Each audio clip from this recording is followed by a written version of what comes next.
Hi there, I'm Andrew, you're watching That Gamer Ajax, and welcome to this week's Class Basics series where I kind of walk you through a very informal process of all the classes in Dungeons & Dragons for 5th edition, and you can kind of choose which one might make the most sense to you. This week we'll be discussing the Bard, which is everybody's favorite performing class. It usually has very high charisma and is incredibly well-rounded in terms of the spells that it can do, the support options for a party, and the kind of gear that you get to choose along the way, as long as a wide variety of skills that you get. Let's go ahead and jump right into some of the overall strengths of the Bard, starting with just that raw versatility. If you're playing a Bard when you hit level 2 with this class, which really doesn't take very long at all, you gain access to a trait called Jack of all trades.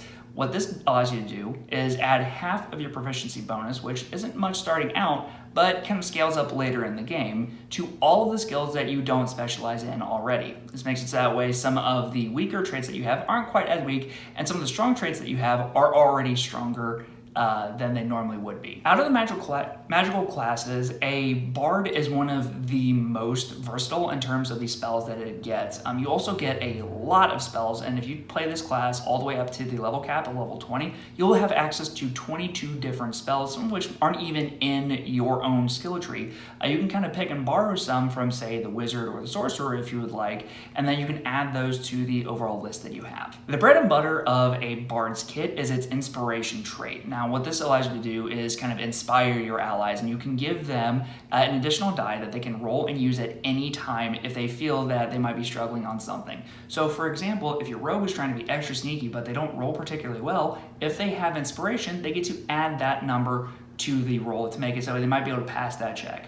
While this only starts out as a 6-sided die to begin with, which means that the most that you could add would be 6, eventually it gets all the way up to a 12-sided die, which can make an astronomical difference if somebody is going to succeed or fail on something. The Bard is also an incredible roleplay class just by the nature of being a performer. This allows you to usually be the quote-unquote face of a party, which means that you're great at getting information because you want your charisma score to be the highest score out of all of your skills. So you can talk to people easier, you can lie to people easier, you can get a lot of information very, very easily by playing this class.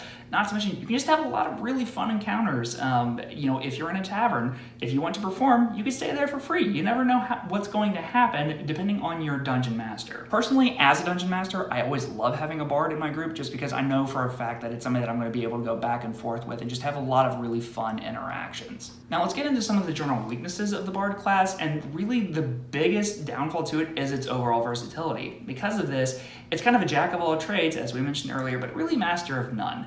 You don't specialize in combat or spells necessarily, but you do bring a lot to the table in terms of what you are able to provide for your party.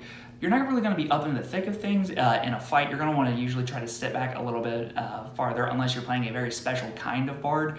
Luckily, there are a lot more options with this class now, so you can kind of start to specialize a little bit, but just be prepared to kind of not really specialize in terms of your spells or your fighting style. Bards are also a somewhat squishy class. You get a d8 of health per level, which means that you roll an 8-sided die and you get to add your constitution score, which means that you're going to be about the same amount of health as either a cleric or a rogue. So you're not going to be able to be in the thick of things and taking all of the hits, particularly because you're not going to be having heavy armor. So this just means that you're going to have to really be careful on your positioning. All in all, Bards, in my opinion, are one of the more fun classes in the game that usually kind of get overlooked because they don't specialize nearly as much as some of the other classes, such as your Rogue or your Wizard or even your Fighter, for example. However, in terms of roleplay, it is one of the best classes in my opinion, and because of the flexibility of this class, I would personally recommend it to new players if they are wanting to look into playing a magical class. You don't have near as many traits to monitor, such as like a cleric or a paladin, for example, but you have a lot of tools at your disposal. So let's go ahead and reach out to the community. Tell me a little bit about some Bards that you guys have seen or played. I would really love to get a conversation going in the comments below, and check out the rest of the series. You might learn a thing or two. Don't forget to subscribe.